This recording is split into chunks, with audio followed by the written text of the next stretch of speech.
সহজে একটা মেয়ের ছবি আঁকতে প্রথমে এভাবে তার মুখটা এঁকে ফেলতে হবে। চোখ দিয়ে দিতে হবে, নাক দিয়ে দিতে হবে, মুখ দিয়ে দিতে হবে, গলা দিয়ে দিতে হবে।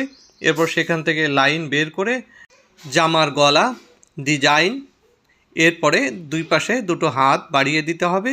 জামার লাইনটা এভাবে নিচে নামিয়ে তার ঝুলন্ত অংশ ঢেউ ঢেউ করে এঁকে দিতে হবে। মাথার চুলগুলো এভাবে এঁকে দিতে হবে। হাত এভাবে লম্বা করে নিচের দিকে নামিয়ে চুড়ি দিয়ে দিতে হবে। হাতের আঙ্গুল সুন্দর করে এভাবে এঁকে দিতে হবে। এরপরে অন্য হাতটিও সুন্দর করে এভাবে নিচের দিকে নামিয়ে এনে চুড়ি দিয়ে দিতে হবে।